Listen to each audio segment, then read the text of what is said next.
Anda punya koneksi dengan orang yang punya kedudukan. Gampang nggak pekerjaannya? Gampang. Ibu terkoneksi dengan Korlantas, lalu lintas gampang kan? Dikawal, kan? Anda punya koneksi dengan Allah, apa yang sulit bagi Allah? Nih, kalimat mahal ya. Anda boleh catat ini. Mau bikin status juga silahkan, terserah. Tapi yang penting status kita di hadapan Allah. Ada satu kalimat yang sangat mahal. Yang kalau kita punya ini, tentram kehidupan dunia. Kalimatnya singkat, cuma 3 kata. Aku punya Allah. Aku punya Allah. Ini kalimat yang mahal, yang jarang dimiliki sampai hari ini. Kenapa engkau begitu tegar, padahal masalah rumah tangga kamu itu begitu pelik? Aku punya Allah. Aku yakin Allah pasti akan berikan solusi. Kamu kok kelihatannya biasa-biasa saja sih? Padahal kan kemarin pekerjaan kamu gagal. Aku punya Allah. Allah sudah ngatur rizki. Rizki aku sudah Allah tetapkan. Aku punya Allah. Kalimat ini yang mahal sekarang. Bilal itu saat dicambuk, suasananya terik. Ditimpa batu yang sudah dipanaskan. Ketika dicambuk sekali, kalimatnya irtad, murtad kamu. Jawabannya Allah, aku punya Allah. Saya tanya pada Anda, kalimat ini muncul nggak dalam setiap situasi? Nah, mungkin itu yang menyebabkan sering ada kegamangan, kegelisahan, pesimis, jatuh terlampau dalam. Punya Allah.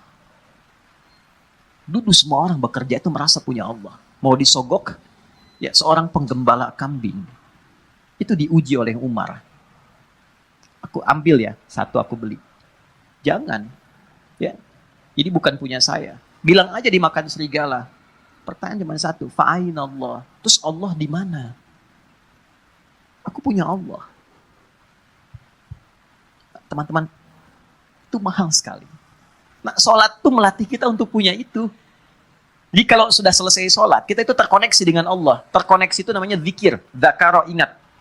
Ingat tuh, zikir tuh gini, bukan diucapkan di lisan. Zikir itu diucapkan di lisan, tembus ke hati, lalu memberikan petunjuk kepada semua bagian tubuh kita. Itu zikir namanya. Jadi begitu disebutkan, ada getaran ke jiwa. Makanya kenapa pasca sholat ada zikir, khawatir setelah sholat belum nyambung. Ini yang dimaksud Quran surah keempat ayat 103. فَإِذَا قَضَيْتُمُ الصَّلَاةَ Maka jika Anda telah tuntas mengerjakan sholat, mungkin belum terkoneksi sepenuhnya dengan Allah. فَذْكُرُوا Maka cepat koneksikan dirimu dengan Allah. Nih, kenapa istighfar didahulukan sebelum subhanallah? 1 juta. Serius? 5 juta. Umroh lah tawaran terakhir tuh. Ini serius umroh, bintang 5. Waktu habis udah. Waktu habis. Salah sendiri kenapa maju. Cepet. Karena boleh jadi saat sholat itu fokusnya kepada yang lain. Tidak terkoneksi dengan Allah. Lisannya Allahu Akbar, tapi di pikirannya handphone Hu Akbar. Ya, status di Instagram belum diupdate Hu Akbar. Ya, jemuran belum diangkat Hu Akbar. Makanya baru takbir Allahu Akbar, handphone tulalit tenonet. Nah, bisa dijawab dulu, halo, saya sedang sholat nih. Nah, belum nyambung. Makanya kita istighfar, khawatir saat sholat ada yang belum terkoneksi. Setelah itu, subhanallah, alhamdulillah, Allahu Akbar. Kenapa 33 kali? 33 itu latihan sampai kalimat itu meresap ke dalam hati. Subhanallah, subhanallah, subhanallah. Pertama masih di lisan. Yang ke-10 mulai masuk ke hati, mulai terasa. Mulai nangis, mulai enak, mulai tenang. Alhamdulillah. Alhamdulillah Allah kasih saya ibu. Alhamdulillah Allah kirimkan saya ayah. Alhamdulillah Allah kirimkan saya istri. Alhamdulillah Allah kirimkan saya suami, anak-anak. Alhamdulillah. Enak, sampai tenang. Sampai situ gak? Nah, sampai ujungnya kita merasa punya Allah. Kalau sudah merasa punya Allah, Allahu Akbar. Itu semuanya dah. Nih antum ya. Yang pengusaha pebisnis ya, ada ya. Saya nggak harus tanya angkat tangan lah. Ya. Kalau saya tanya Anda begini. Anda misalnya punya satu proyek nih. Nilainya 100 miliar. Oke? Tapi proyek itu membuat Anda tidak bisa sholat. Sisi lain, ada pekerjaan nilainya cuma 1 juta. Tapi Anda bisa menunaikan sholat dengan begitu nyamannya. Anda pilih mana? Yang pertama atau yang kedua? Cuma 2 pilihan, Anda nggak boleh pilih yang ketiga. Saya sudah bisa merasakan getaran-getaran itu. Ya, jujur aja. Pertama atau kedua? Wah, yang benar. Buktinya ada orang sekarang hanya untuk jaga toko, dia rela meninggalkan Jumat. Hanya untuk jaga toko. Hanya untuk menjaga toko, biasa. Syaratnya nggak sholat, dia mau. Padahal kalau ditanya siapa yang ngasih rezeki, dia jawab Allah. Itu kan ada yang salah gitu. Ada yang salah. Lihat, Abdurrahman bin Auf itu ditawari begini. Abdurrahman bin Auf itu kan orang kaya luar biasa sebelum masuk Islam. Tapi levelnya masih 1. Setelah masuk Islam jadi nomor 3. Yang tertinggi. Kan cuman begini tawarannya. Kamu kalau mau ikut Muhammad SAW, semua aset kamu kami sita. Oke? Silahkan ikut. Dan gak boleh bawa apapun. Cuma baju yang melekat di badan. Gambaran orang-orang pada saat itu akan menempuh perjalanan kurang lebih 400 km.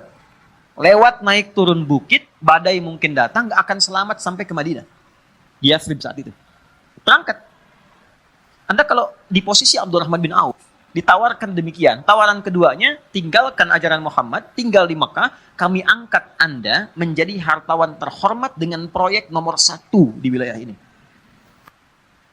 Kalau Anda di posisi Abdurrahman bin Auf, silahkan ikut Nabi, tapi tinggalkan semua aset Anda 1 triliun. Bawa pakaian saja. Anda sudah bekerja 20 tahun, 30 tahun, dapat 1 T, tinggalkan itu ikut Nabi Muhammad. Yang belum tentu jelas di hadapan Anda kesuksesannya. Atau tinggal di kota Mekah, ambil hartawan terhormat nomor 1, semua proyek wilayah Bintaro Anda kuasai. Kalau Anda di posisi itu, Anda mau pilih mana? Nah, yang mau saya katakan, apa yang melatih seorang Abdurrahman bin Auf sehingga mengambil keputusan, saya tetap ikut Nabi.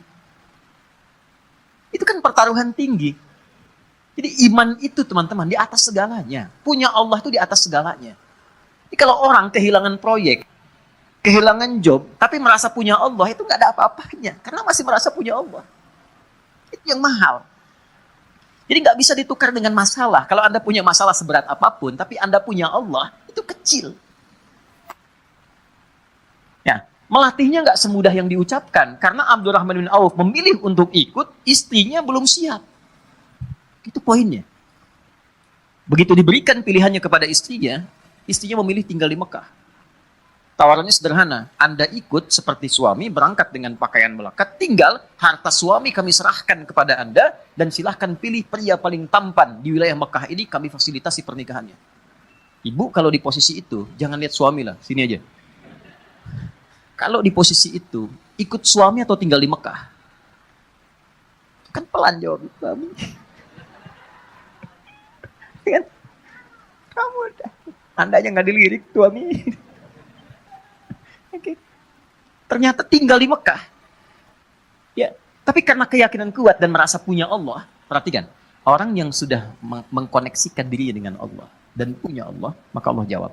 Ini yang dimaksud rumus Quran surah kedua di ayat 152.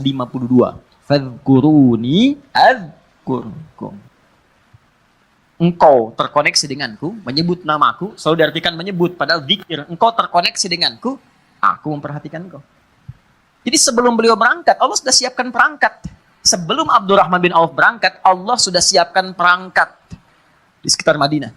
Yang menyambutnya itu harus orang paling kaya di Madinah. Itulah hebatnya orang Madinah. Yang haus disambut oleh orang bawa minuman. Yang lapar disambut oleh orang bawa makanan. Orang yang menolong seseorang sesuai sifatnya disebut dengan ansor namanya. Oke. Jadi ada orang datang ke rumah ke RKM, Mas Dimas lapar nih, disambutnya oleh santi yang bawa makanan. Ya. Ada orang yang wajahnya kelihatan tuh murung, punya utang. Dan disambutnya oleh orang yang dari Lazis, gitu kan? Nah, itu ansor namanya. Maka disambutnya oleh orang yang paling kaya dan digerakkan hati untuk mengatakan kalimat ini. Akhil karim, sami'tu annaka kunta ghaniyya atau kama qala. Saudaraku yang mulia, aku dengar engkau pernah kaya. Lihat secara psikologi ya. Lalu jatuh fakir. Dia menyimpulkan begini, kalau pernah kaya dan kemudian turun statusnya, berarti kan ada pengaruh gaya dalam hidupnya. Berubah. Saya sering kutip rumus gaya itu F1 sama dengan F2. Ya, gaya gerak sama dengan gaya dorong, kan?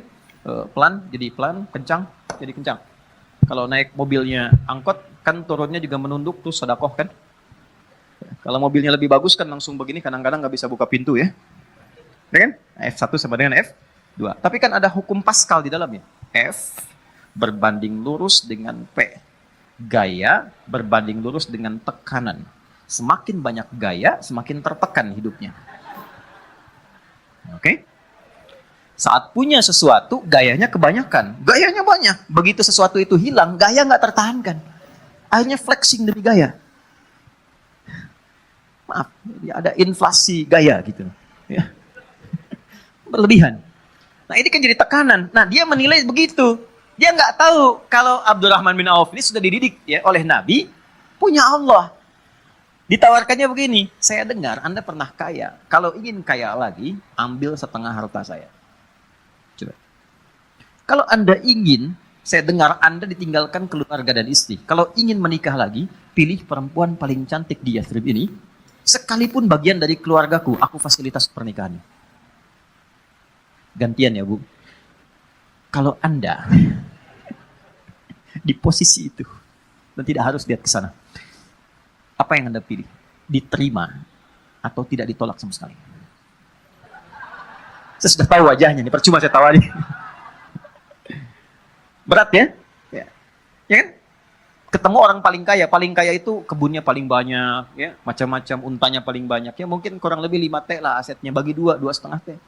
Tawaran pertama, di kesempatan pertama, ditawarkan 2, dijawab 2. Au kama qala jazakallahu khaira, arini ainal aswaq.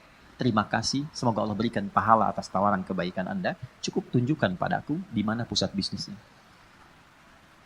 Tuh. Beliau bukan anti untuk dapat materi atau menolak kebaikan, bukan. Ingin menunjukkan saya punya Allah dan saya akan buktikan rasa memiliki saya dan rasa punya Allah itu melebihi atas apa yang Anda tawarkan. Cuma butuh waktu 1 tahun sampai 2 tahun jadi orang paling kaya di kota Madinah.